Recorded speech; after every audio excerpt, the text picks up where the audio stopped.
Good afternoon, everyone. Welcome to the Infectious Disease Across Scale seminar series. I just wanted to give an announcement to anyone in the room and on Zoom that the Infectious Disease Across Scale training program applications. So those training program applications for PhD students, that deadline is Monday, April 3rd at midnight. So if you have any students or you yourself have an Across Scales project that you would like to propose, that is due on April 3rd at midnight. It is my pleasure to introduce Dr. Daniel Kaufmann. For those of you that don't know me, my name is Rachel Pearson, and I'm a fourth year PhD student in the immunology program, and I'm in Dr. Cheryl Day's lab. And I would like to introduce Dr. Daniel Kaufmann. He is a physician scientist and has recently moved back to Switzerland and is a professor of medicine there at La Centre Hospitalier Universitaire Vaudois in Switzerland, and he holds an adjunct professor appointment in the University of Montreal in Quebec, Canada. He was previously there and then just moved to Switzerland. Dr. Kaufmann received his medical degree at the University of Lausanne and Zurich in Switzerland in 1992 and completed his residency there in infectious disease in 1995. He then went on to complete a fellowship in infectious diseases and a research fellowship in immunology at the Massachusetts General Hospital. And he completed that research fellowship in 2005. He is now the chief of the Division of Infectious Disease at Lausanne University Hospital. And the Kaufmann lab research focuses on the role of T cells to combat or prevent HIV infection. His areas of interest are feel like what you're doing doesn't matter. HIV infection, the understanding of effective CD4 T cell help in anti-HIV immunity, and the links between differentiation and regulation of CD4 T cells and their role as viral reservoirs. Since the pandemic, he has also done extensive work with immune responses in SARS-CoV-2, and he has extensive collaborators here at Emory, including the BOSS Lab, we have Silvestri Lab, Rama. There's a lot of different collaborators and the BOSS Lab here at Emory. So welcome, Dr. Kaufmann. We are excited for your talk.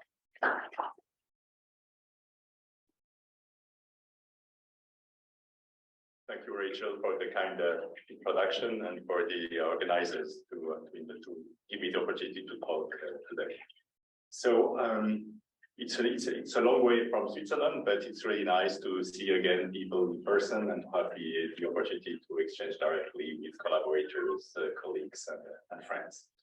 So today I'm going to give first to you a brief background and outline some knowledge gaps that are directly relevant to my presentation. I'm next going to comment on some single cell characterization of inducible reservoirs that we have done in past studies, and then focus most of my talk on our currently unpublished data on the spontaneously active reservoirs, and they are linked to HIV-specific T cell immunity. So, as you know, ART does not eliminate the virus and does not restore effective HIV-specific T cell immunity. Also, the current treatment regimen are extremely effective at blocking viral replication. As a consequence, if a person on antiretroviral therapy interrupts treatment, the virus will quickly bounce back from viral reservoirs and the progression of the disease. One challenge in the field is that viral reservoirs are highly diverse, and this at multiple levels. We know that these reservoirs are mostly made of defective proviruses that can harbor a wide variety of defects. But even the relatively intact virus is not necessarily induced by standard stimulation conditions that are used for standard assays like the QVRS. So, but this term of non-induced virus has to be qualified. Indeed, there are several effective ART classes of FDA-approved drugs that targets different steps of the viral replication cycle. However, none of these approved classes targets viral transcription from the integrated provirus or the ensuing viral translation. And while several investigators have made, proposed interesting concepts in terms of blocking these steps, for example, the block and lock concept proposed by Susana Valente as an alternative way of achieving HIV cure. This step is really not, can be active in people on effective ART. So viral reservoirs can be, and we can distinguish the HIV persistent and HIV latency more on the continuum rather than an all or nothing thing. There has been evidence of spontaneous viral gene transcription and translation during ART for a long time now. Actually, the earlier studies in the field are more than 20 years old. But it is with new progress in the field that we have now a better understanding of this phenomenon. And so the viral reservoirs can go from fully transcriptionally silent latent proviruses to the production of transcripts and proteins to, in some cases, production of full viral particles from stable reservoirs. And in some cases, it even leads to some residual non-suppressible viremia in people on suppressive ART. HIV-specific CD8 T cell responses persist during antiretroviral therapy, and many investigators think that HIV immunity will be important for in future cure strategies. These at different levels. To facilitate the purging of HIV reservoirs, to exert surveillance on residual virus, complementing that this way other interventions, and also for the T helper component to support development of protein neutralizing HIV-specific antibodies. Now, some important limitation and knowledge gaps that remain in the field. First, there is a tremendous heterogeneity of viral reservoirs for T cells as well as virus populations in vivo that really hamper cure efforts. There are still insufficient methods for identifying features of very rare reservoir cells in persons on suppressive ART, and the quantitative and qualitative features of the spontaneously active reservoirs that I mentioned before need to be better defined. Indeed, most of the studies have been performed on reservoirs induced either by PMA or by latency reversing agents and other in vitro stimulation. There have been major progress recent progress in terms of single cell multi-omic studies, for example, using the 10x platforms that really represent significant breakthroughs in the field with very deep data sets. So this is work, for example, from Matthias Lichterfeld's lab, Yachi Ho, Eli Boritz, or Mike Betts. But the very high cost of this technology make them practical for cohort studies. Frequently, this is only a handful of patients that are investigated. And finally, it is still unclear how HIV-specific immunity can persist during ART and what its link to spontaneously active reservoirs is.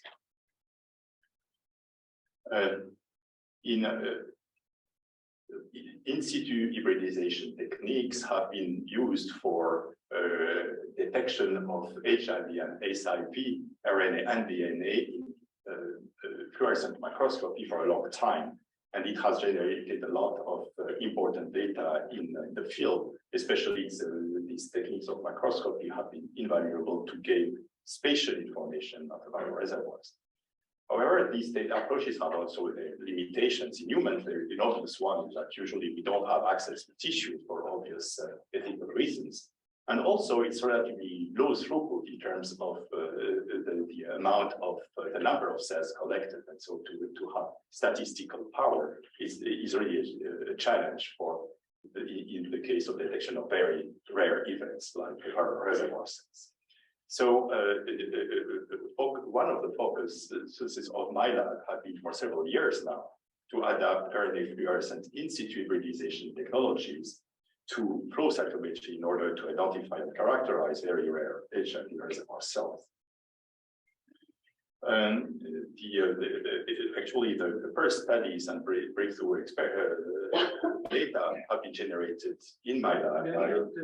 We are muted. I hope the people are able to hear. Yeah, it's good. Should we minimize that? Oh, can I? It doesn't show up on his computer, so I don't know how to. Can I try? You can, yeah. Or you type some titles. You might have to go out of presenter view and move it. Yeah, I'm sorry for because the titles are kind of important, but so I'm going to comment on them in this case. So what I'm going to, so the early work in the field has been done by Amy Baxter, a former postdoc in my lab, with what the optimization of what I would call the first generation duplex HIV RNA flow fish assay. So it is based here on the co-detection of HIV GAG poly mRNA by a branched DNA amplification technique and the GAG protein P24 with an antibody. So it's really this approach recognizes the translation competent reservoir.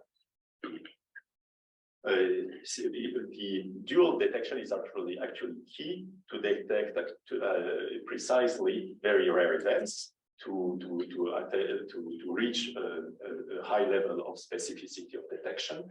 Similar concepts have also been used with dual antibody staining, for example, with two antibodies against P24 by the Nicolas Chaumont's lab, or by two antibodies against envelope by Michel Nussensweig lab. And there have been all the other groups that have used similar HIV RNA fish techniques, like Maria Bison's lab or Marcus Alvarez. Briefly, just to summarize the technology, on the first day of the previous day, we isolate CD4 T cells by negative selection, and then the cells are rested overnight or stimulated with the molecule of interest, for example, latency reversing agent. On the actual day of the assay, the cells can be stained with fluorescently labeled antibodies, like in standard flow cytometry. And the cells are then fixed and permeabilized to allow for staining of intracellular proteins like P24, but it could be other proteins as well. And then we perform the first step of the actual RNA fish assay by incubating the cells with a set of oligonucleotide probes that are specifically targeting the sequence of interest. And these oligonucleotide probes will hybridize with the sequence recognized in the RNA. On the next day, we perform the amplification step of the signal by a cascade, and then the cells are acquired on flow cytometry.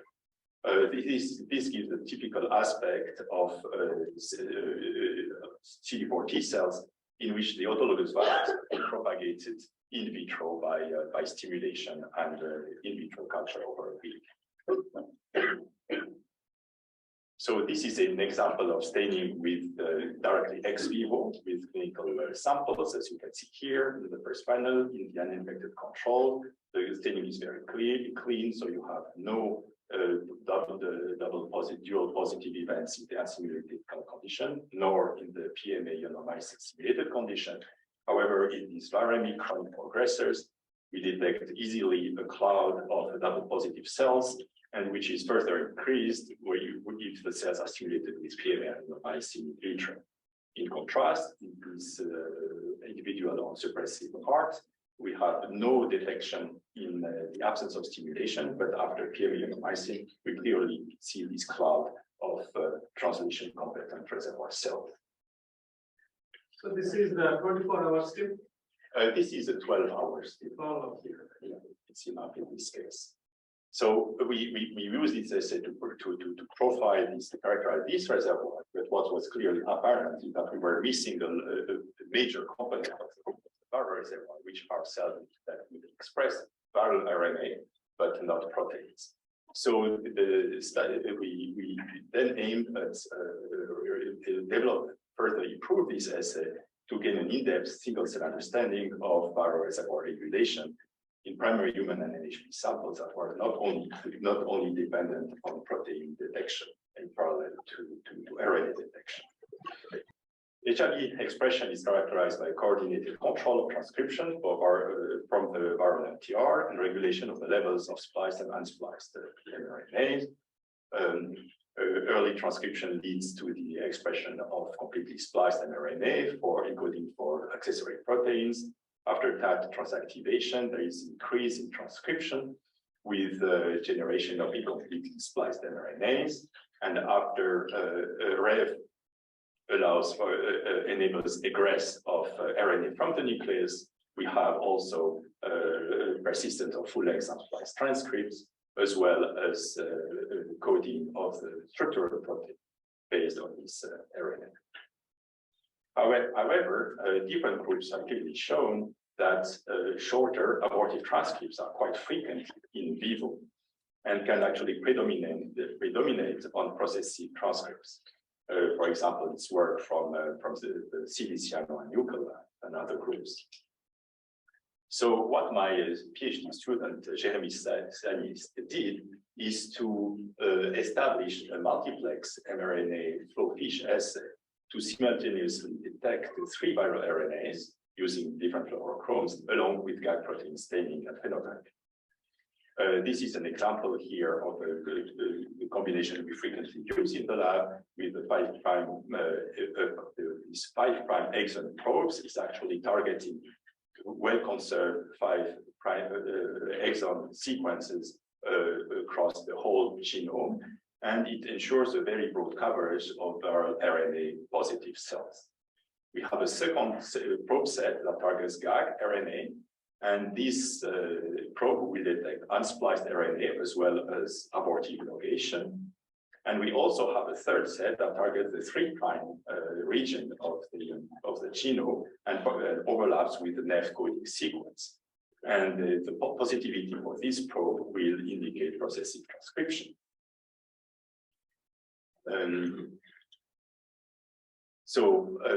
Again, dual detection of HIV products is key for accurate identification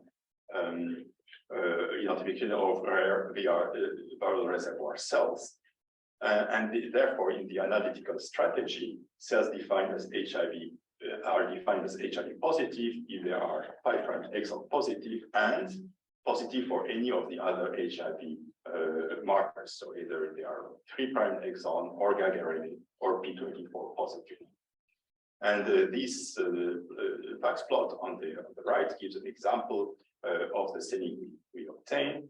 In these uninfected control donors, the staining is very clean. However, in this in this person who was viremic before initiation of ART, we detect very clearly dual positive population of cells that can be then combined with the analysis.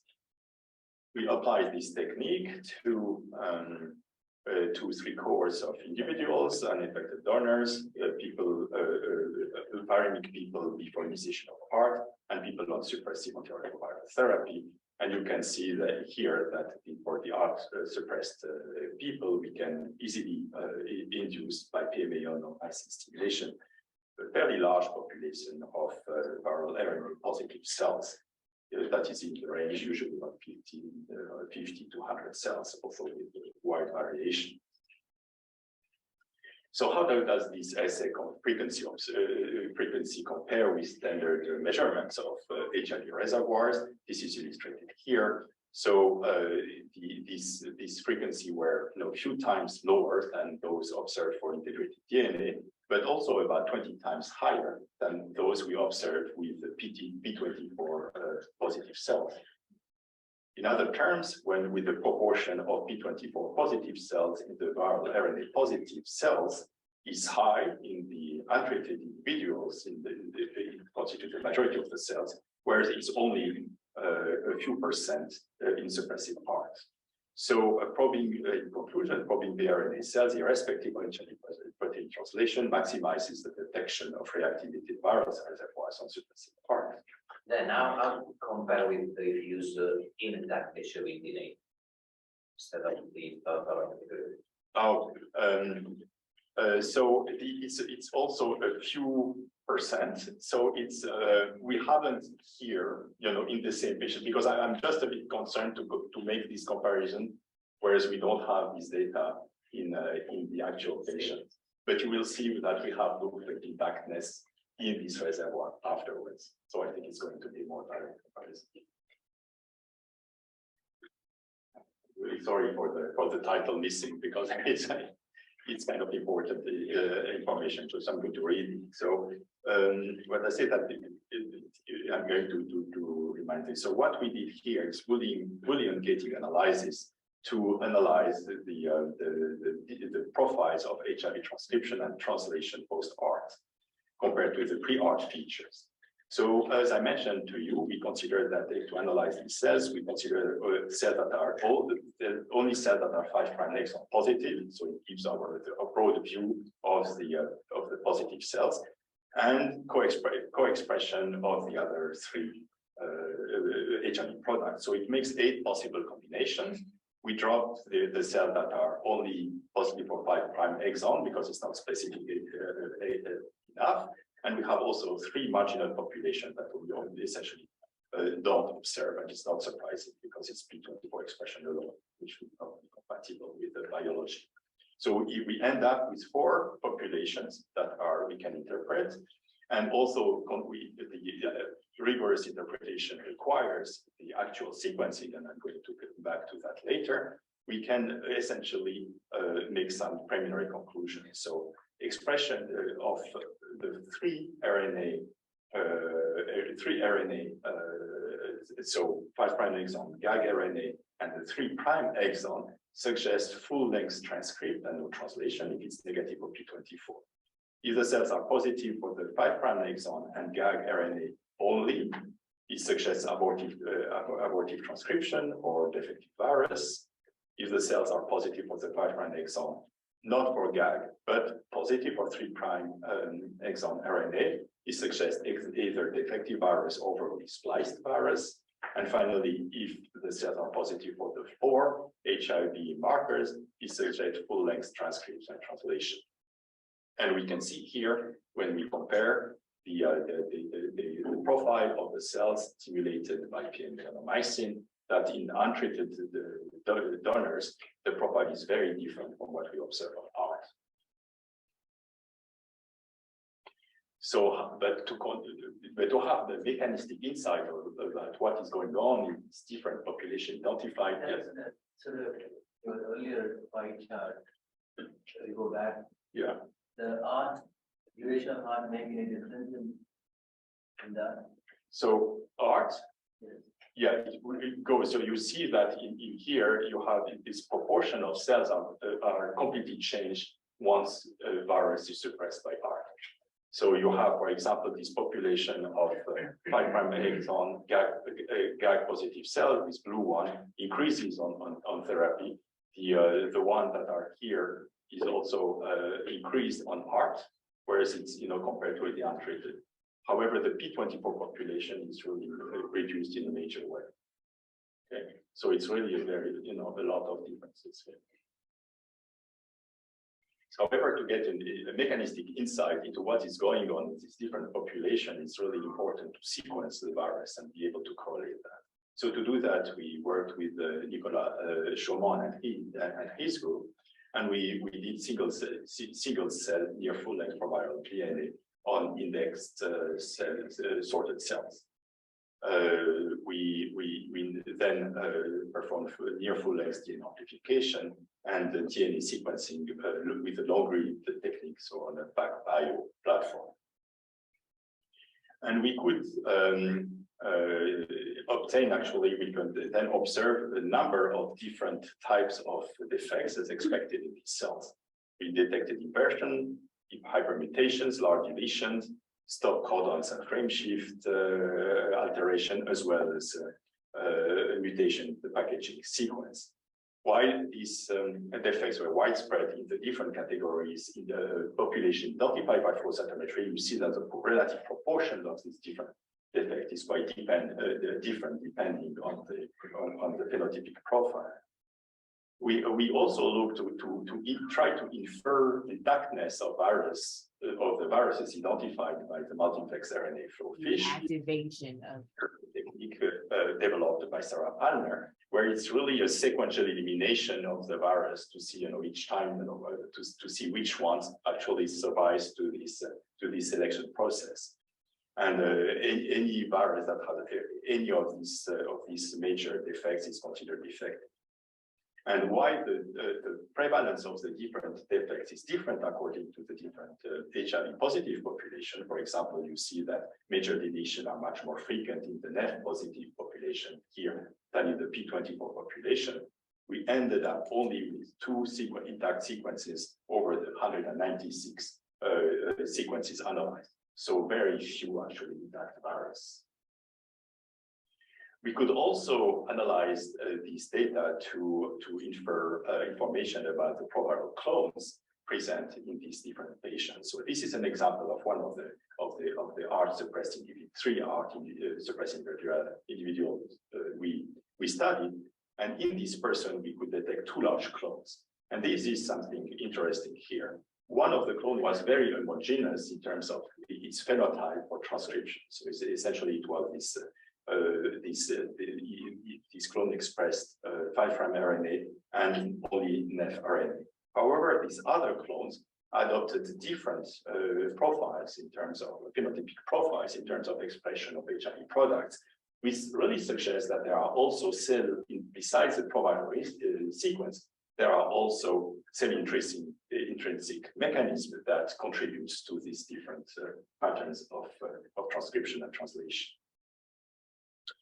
I'm not going to go into the details, but we could really apply that to the different clones identified in these different patients to link the defects, the proviral sequence, to the phenotype of the cells, as well as to the immunological feature of these reservoirs. So, conclusion for this first part of my talk. HIV RNA flow fish assay can be reliably multiplexed for 3 different RNA sets. We cannot go above that because of technical limitations. Along with HIV protein staining, I showed P24, but it's also possible for envelope, for example. This along with phenotype. And also it's technically cumbersome and challenging. The sequential use of RNA flow fish and single cell index sorting and near full length DNA sequencing is very powerful and could be extended beyond what I've said, for example, to TCR sequencing in principle or integration site information. However, one thing we cannot do is RNA sequencing. It's a limitation. We try, but it's really the RNA is really destroyed by this process. The reactivated proviruses are most ineffective, including in P24 positive cells. And HIV clones can have diverse transcriptional and translational patterns between individual cells, suggesting, as I mentioned, cell intrinsic factors.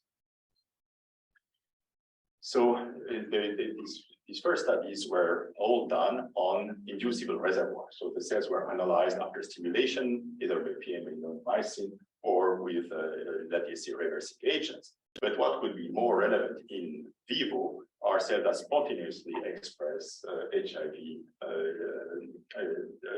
RNA, and proteins. So the question we wanted then to ask is, can we adapt this RNA flow fish assay to do that and analyze these spontaneously active viral reservoirs?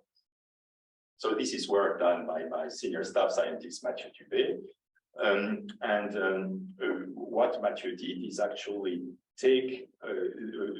develop a variant in our assay. He still used the 5' exon to detect, this broad probe set to detect the HIV reservoirs. He used another GAG probe set that was optimized in terms of fluorescence and design to detect weak cells that express a low number of transcripts, so increase sensitivity of the assay compared to what we did before. And instead of using a 3' exon probe set, he included a whole RNA probe set. Why? Because it will allow us to better characterize early abortive transcription. right? Because we know from our previous study that actually nephew very rarely expressed in spontaneously active reservoirs. And we get this kind of staining. So in these, as you can see, in this uninfected control, we don't detect positive cells that here for the 5' exon and the GAG RNA probes. However, we detect such a population here in the ART suppressed individuals. So these cells are really the spontaneously active reservoir, and is further increased with the mice. So we applied this approach to 18 ART suppressed individuals, and we observed a median frequency of vRNA positive cells in the absence of stimulation of about 28 cells per million, with a wide range. However, it compares to 79 in a median of 79 cells after stimulation with PME in mice.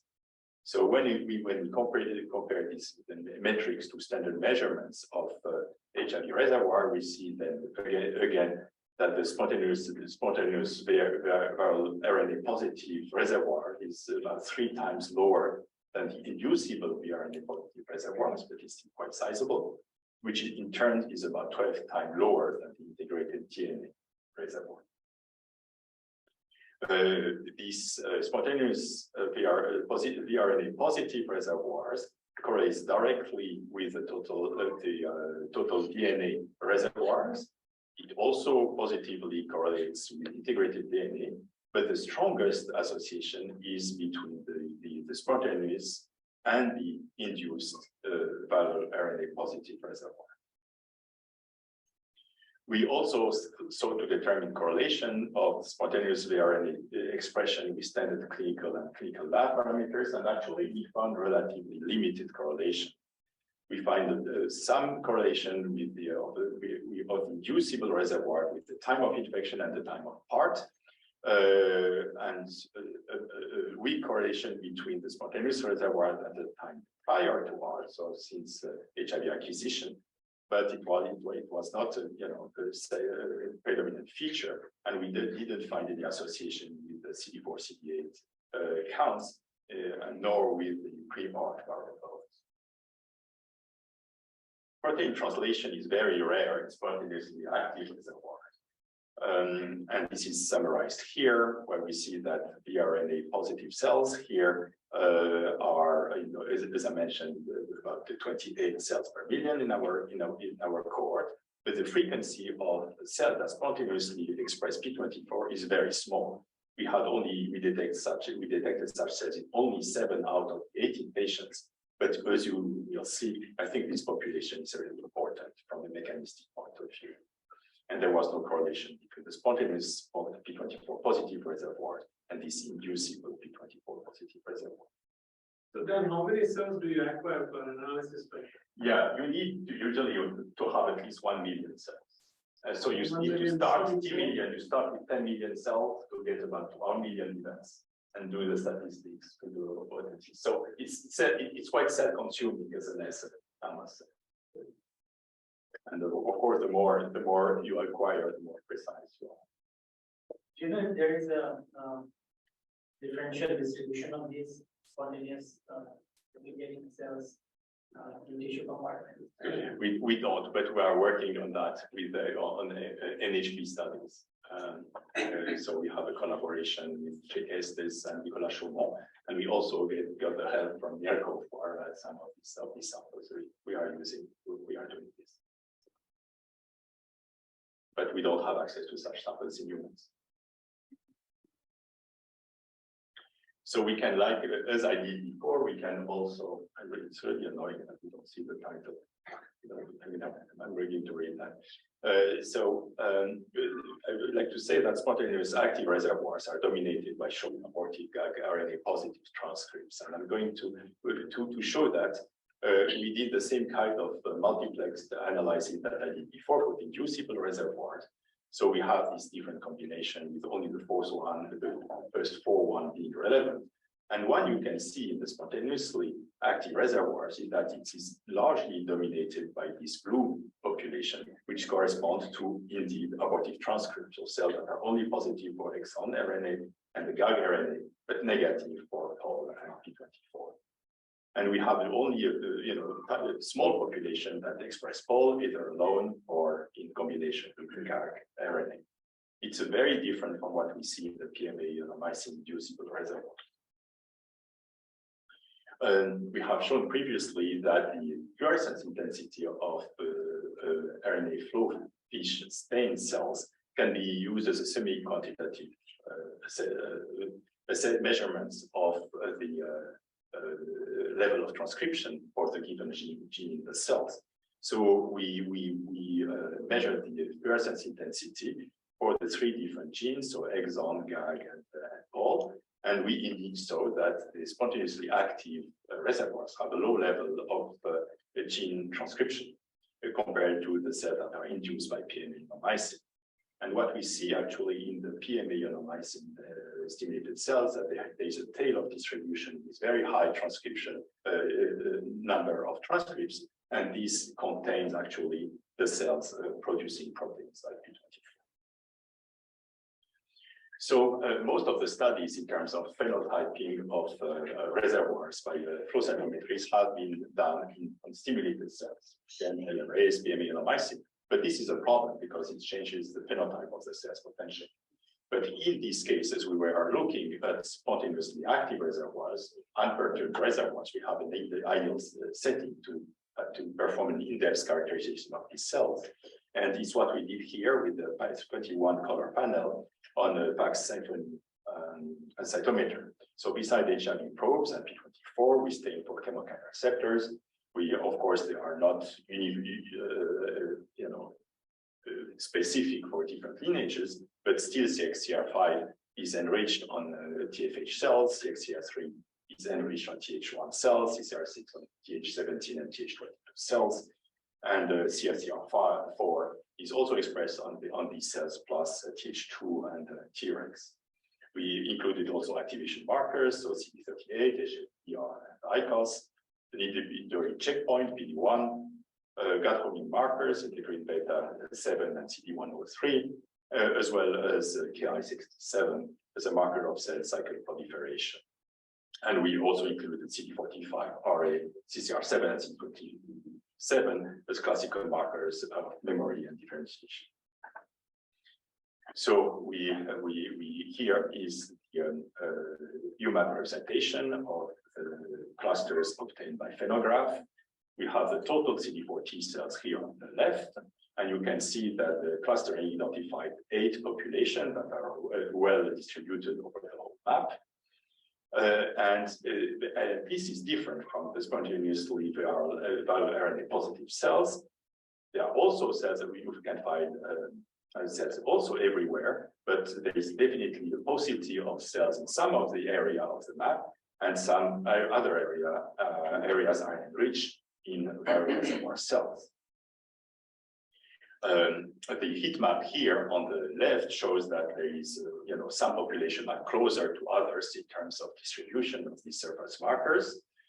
And the question we wanted to ask then is whether there were some of these subsets that were these clusters that were specifically enriched in viral RNA positive cells in these active reservoirs. So this is the panel here on the left.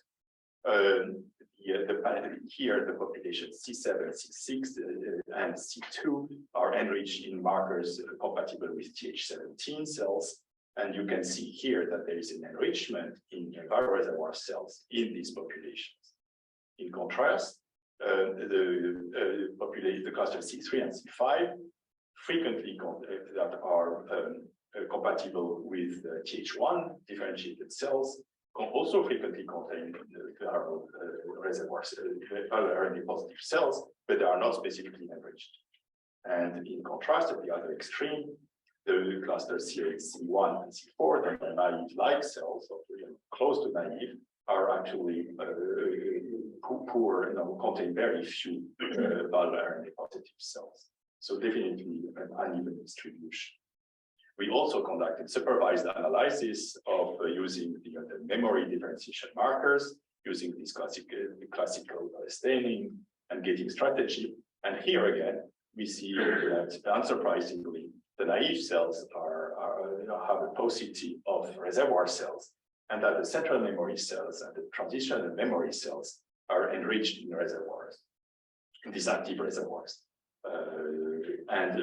We have to be cautious with the interpretation of rare population data TEMRA because it becomes very noisy with these rare events. We also performed univariate analysis of expression of chemokine receptors. And what stands out here is that the viral reservoir, these spontaneous reservoir, are enriched in CCR6 expression. Why is it important? CCR6 is frequently associated with Th17 and Th22 differentiation. It's a gut homing markers and the ligand for CCL20. And we know the importance, and the gut, we know that the gut involvement is very important for HIV pathogenesis, and this immunity in the gut is only partially restored by antiretroviral therapy. We also looked at these different activation markers, and we found again an enrichment score in activated cells, for example, in HLA-DR, PD-1, and IDAS. So after having characterized these spontaneously active reservoirs in detail in terms of immunological phenotype, we wanted to ask, I think, an important question. So what is the link of these cells to the immune response, specific to the virus? So we wanted actually to distinguish between three scenarios. So in the first scenarios here, the stronger the HIV-specific immune response, the smaller the viral reservoir. So this association, even if it's not a mechanistic proof, suggests that the immune system may contribute to clear the viral reservoir. Another possibility is that there is no evident or no clear correlation between the given HIV-specific immune response and the viral reservoir. This suggests that either the viral reservoir is not sensed, or that there are combined effects that makes that we don't have a clear association. And the third possibility is that the bigger the viral reservoirs, the stronger the HIV-specific immune response. And I think the third scenario suggests that antigen-driven maintenance of the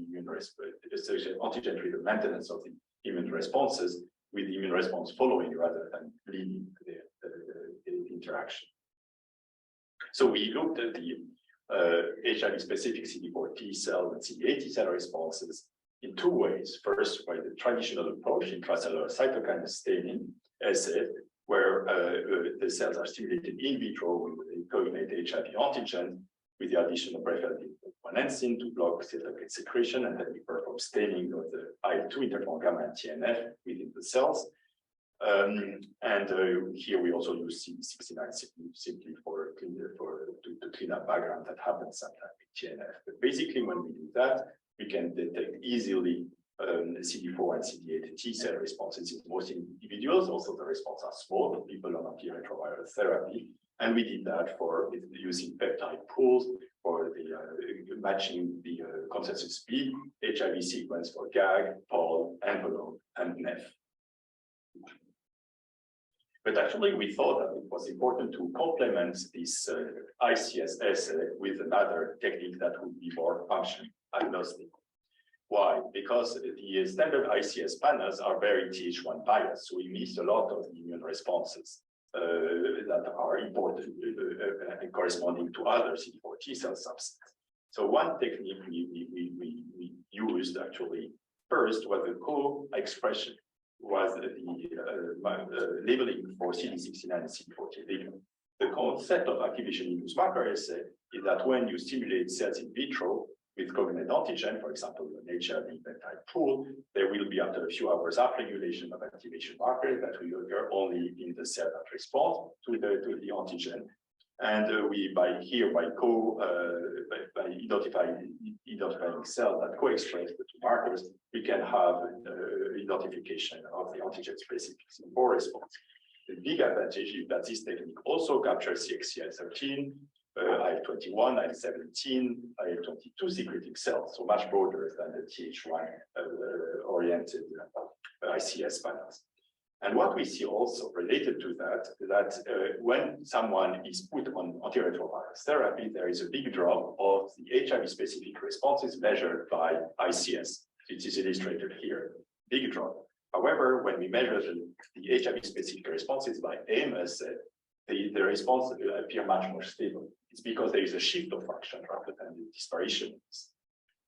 And we have used in this paper, for example, this technique to live cells these cells, because it's a live cell assay, and perform downstream transcriptional analysis on the HIV-specific T cell response, where we could really characterize the altered differentiation of the cells in this context. So your AMSs are for 18 hours? This one is 9 hours. But the next one I'm going to present, we have a variant, so it was short. So we have three little bystander assay. It depends on the variants, because we need to expand, actually, it's a link to your first question, Rama. The fact is that CD40 ligand or any activation markers is actually not really completely functional. You have CD40 ligand more in some subsets than others. So in order to broaden the detection of CD4 T cells and also be able to detect CD8 T cell response in the same samples, we actually used what I call here multiplex second generation AMS, where besides CD69 and CD40 ligand, we stain for OX40 and for 1PP. And then we have also kind of Boolean combined staining. I'm not going into detail, but basically the same concept as we use for the viral reservoirs. And we have then broader capture of the antigen-specific CD4 T cells, and we can also detect antigen-specific CD8 T cell that essentially can be detected by CD69 and 4-1BB upregulation. We have used this technique in different papers.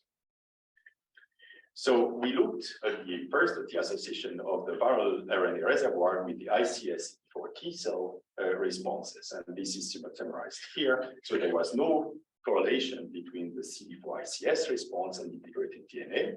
That was not surprising, but we found a positive association reaching for several of the responses statistical significant between the CD4 response and the spontaneous, the active viral RNA positive reservoirs, as well as the inducible reservoirs. So here, positive direct correlation. The results, however, for CD8 T cell responses were rather disappointing. We didn't find any correlation. The results were much more interesting when you looked at the AIM responses. So that captures, again, a broader spectrum of HIV-specific T cell response. In this case, we had really strong correlation of the CD4 AIM response with the spontaneous reservoir in particular, but we also had some of this positive association with the CD8 T cell response. So, so far I've used the total magnitude of the CD4 CD8 T cell response in correlated analysis. Importantly, these responses are highly diverse. So how could we see if there are specific components of the HIV-specific T cell response that is more associated with reservoirs? To do that, we all again perform non-supervised analysis, but with the same kind of approach as we did for the viral reservoirs, but here focusing on the M-positive HIV-specific CD4 T cells. And also Penograph identified 15 different clusters. They can easily be grouped into superclusters based on the expression of the main chemokine receptors we had used in our panels. So we had a population that were mostly CCR6 positive and the CXCR5 positive and the CXCR3 positive, or a combination there. And we used then this subpopulation of HIV-specific T cells to see if there were specific preferential association with the HIV reservoirs. And what we found that in the case, for example, we see here that the total AIM positive response and the CCR6 positive superclusters are more strongly associated with the spontaneous, potentially active reservoirs than others, like, for example, these unpolarized subsets. When we looked then at the P24 inducible reservoirs, so it's after p-immunomycin, we didn't see any correlation with the HIV-specific response. What was quite interesting, however, is that this tiny population of the spontaneously active reservoir that express P24 showed very strong correlation with the HIV-specific CD4 and CD8 response. it was highly statistically significant in spite of it was statistically significant in spite of the small size of the cohort. And the R, the coefficient of correlation was in many cases more than 0.75. So it's very high, very clear. So we can also look at that in another way. We can compare the participants who only have viral RNA positive reservoirs, so without P24 expression, to the ones that also have P24 positive active HIV reservoir. And in this case, when we compare the results, it's very clear. So the orange population here are always expanded compared to the blue population. So if we go back then to the model I presented before, I think the data I presented clearly indicated the third scenario that is operational in HIV-infected individuals. So last slide, the last data slide. Several of you can probably wonder, but what about the competence of this virus? You know, is it how widespread are defects in this potentially active reservoir? We don't have the definitive data yet because the sequencing is now underway.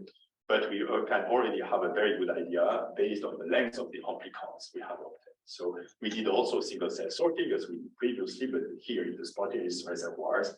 And of the 39 person living with HIV, and with the primers used by Nicolas' team, an intact virus should have about 9 kilobases length. And as you can see here, most of the amplicons are much shorter, indicating major deletions.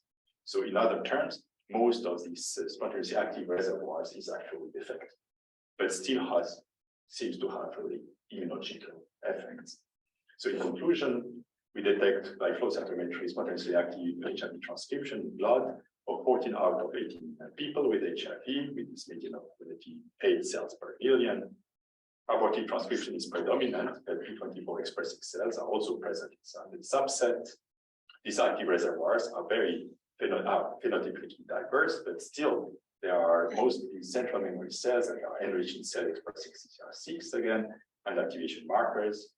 The magnitude of the HIV of the active reservoir positively correlate with the HIV-specific CD4 T cell response. These associations are particularly strong with the P24 expressing active reservoir cells. And our data overall suggest that spontaneously active reservoirs maintain HIV-specific CD4 T cell response during suppressive part. So what are some implication and open questions based on our data? So the actual antigen dependence of T cell responses in these individuals treated during chronic infection is not surprising because similar data have been known for a long time in murine models. So, of course, T cell response don't recognize the RNAs, they recognize peptides. So why do we have these strong correlations? What we postulate, or we think, is that this RNA detection may be a surrogate or correlate of our reservoirs poised for protein expression in tissues. It was actually linked to the question asked just before, or also intermittent protein expression that we will miss when the cells are removed at a given time. And again, as I mentioned, we are investigating that in non-human primate models. These findings actually may be related to other studies showing preferential survival of CD4 T cells with higher resistance to CTLA killing. It's work, for example, by Brad Jones' group. But for me, it raises some concern about the actual effectiveness of T cell response or immune control of residual virus, I must say. In the perspective of your strategy, and there is a need for a better understanding of programming effects. With this work, we are collaborating on this chair. And finally, it's important to understand better the links of these spontaneously active reservoirs with chronic inflammation, which still remains a problem for individuals. So I will end up with acknowledging the people who did the work, particularly in my lab, Mathieu, Jérémy, and Amy, as well as other present and past members of my lab, the Nicolas Chaumont lab for very close collaboration with the sequencing, as well as the flow cytometry platform. I will collaborate with VGTI Oregon, McGill, and as well as, of course, the study participants without whom none of this would have been possible, as well as the clinical teams. So I would like to thank you for your attention and will be happy to answer additional questions.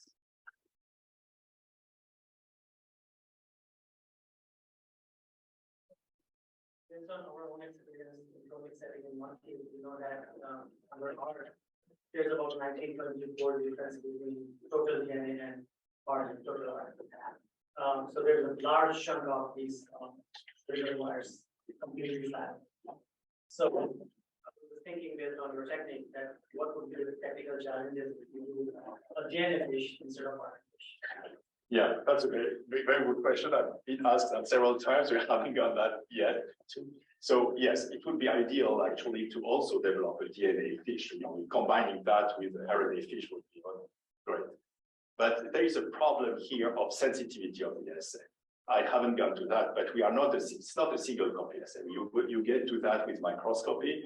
From other, we are now conducting experiment to precisely define the threshold of sensitivity in terms of copies of RNA transcripts that we can detect. In previous studies for other genes, we had about 10 copies. So I'm not sure we would be able to detect single DNA provirus without increasing, because if we add more and more oligonucleotide probes, at one point we may increase the noise of the assay. But it would be ideal. It would be great to do that. Just following up on that, this minor thing. So are these probes going in the nucleus efficiently? Yes, we did that. Yeah, because it was a question we had. So we sorted the cells and looked at them by microscopy, and you can really clearly see this. For example, cell that express only RNA, you can really nicely see that it's not still trapped in the nucleus, whereas the cells, that have, obviously red have been activated, and you have cells. You detect RNAs in the cytoplasm plus P24 protein, then you can see the RNA located there. It's a pretty harsh treatment, but at least it permeates the nucleus well. That was really interesting. I'm trying to wrap my head around kind of multiple angles of this, but I'm wondering to what extent do you think there are reservoirs that would not be capable, like if you removed there would be cellular reservoirs that would not be capable of generating functional viruses. And I'm wondering in particular, like if you have a cell that has a defective provirus and it has kind of partial transcription, so you see, GAG with your fish, you see P24 expression, maybe that P24 is enough to sort of trigger the HIV-specific CD4 and CD8 cells, but it's all coming from like a defective provirus. Do you think that is feasible, or like to what extent could that be happening, I guess? Yeah, I think it looks like it's something that could be important. Now we know that, because indirectly we know that, cells can really be activated and replicate without reactivating proviruses. Indirectly we know, for example, the clonal expansion is that, so you can really, have that. So probably it really happens. But what we, but a lot of, in the field, a lot of effort has been said for HIV cure, you have really to focus on the competent reservoirs and the one which is at the same time is, as you say, can be reactivated because it's such a deep latency that never reactivates. It's not really important for the patient. However, our data suggest that we don't know yet, but might be this incompetent reservoir that express transcripts and HIV proteins can still be detrimental. It can be a decoy for the immune system, contribute to dysfunction of T cells, for example, because it's so good. The cells are going to be chronically exposed to that. Also, Thanks, that's right. yes. Just like a very general question, and I think it's difficult to answer, but of your speculation on. So do you think these are latent cells that just get activated a few days before and you see this spontaneous production, or do you think these are cells that for their nature, like this contain continuously during are able to have this spontaneous production? And if that is the case, do you think they will die? Do you have any data suggesting they will die, or they can go back to constitute the latent reservoir? Yeah, I think it's an interesting question. I'm not sure, in which extent, it affects their propensity, or are they prone to apoptosis, these cells, or so. We don't know. It's an interesting question in which extent they are in turnover. At least, a lot of these cells were not they were not expressing most, there were a little bit of higher expression of Ki67, but, they didn't have much of it, 95% still were negative. So we didn't have evidence. If you're looking people on average for 2 years versus 15 years, do you see a We result? looked, yeah, this is, we looked at that. So we don't have actually one thing that is missing in our cohorts is that we don't have in the same patient, longitudinal over a long period of time, because I think it's important. But what we found, and we are surprised, is that if you simply, with its limitation, you look at people on long-term markers, you said, compared to short-term, you don't have a decay of these cells. They were still after 20 years. Most of these patients had been on ARC for 20 years. So, there are other studies that suggest that you have an attrition over all this time of the intact virus. But these defective viruses were still looking, it looks like it's mostly defective. They were still producing this RNA transcription. Yes. Oh, sorry. Yeah, right. So I was just wondering if you used a smaller peptide pool, so a focused peptide pool to look at specific proteins like P24, as opposed to a whole pool that might be produced by the virus in your stimulation, to get an idea of how productive a virus might be produced. I was just curious about these are large numbers of cells. I mean, if you've got 10 to the 10 CD4s and you're getting 1 in a billion, so 10,000 to plus CD4 cells that are basically spontaneously making virus or making parts of the virus. So can you tell whether they're making parts of the virus or they're potentially making viral? Yeah, well, yeah, it's interesting, it's challenging because it raises also the question which part will be recognized. If we go beyond, are the part of the virus correspond to escape mutation? Do you have a link to, why is it, are the cells not killing that? Which part of the actually are? So we haven't gone more into details than the, whole, gag. It's important to know that with the branch DNA amplification, it's not as precise as a PCR, so it's going to bind to different parts of the virus, so we don't know which part of GAG, for example. We could design smaller peptide probe sets. We know we can go easily to 5, and it still works. So, for example, the NF region, it's only a few oligonucleotide probes, and we still detect it. So, yeah. But you can go. Yeah. Yes. Do you have a sense of whether the spontaneously expressing cells, RNA expressing cells, are actually activated, have been activated by an immune response? Are they expressing any markers that would suggest that the fact that you have a correlation between CD4, particularly CD4 responses in the AIM assay and spontaneous activation? I just wonder whether that to an immune response that those cells are. Yeah, I think it's linked to Mirko's question. We don't know yet. It really takes then. It's really just recently activated cells and just triggered the response.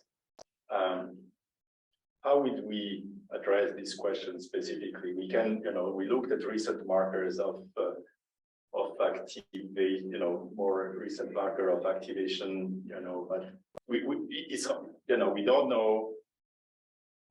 They have HLA frequently, but most of the majority, they have HLA-DR, CD38, PD-1 in, more than the total population, but still it represents a minority of the total. How much CD69?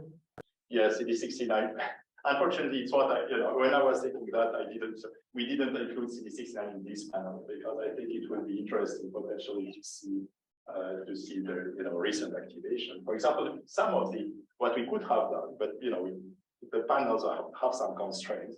We could have looked at some molecules that are expressed relatively briefly and go down. For example, we use CD40 ligand to detect HIV-specific CD4 cells, but actually we could have used some of these molecules as markers of correlates of recent immune activation, and we didn't do it. interesting subject. Okay, I think that's all the time we have for today. Thank you so much, Dr. Kaufman.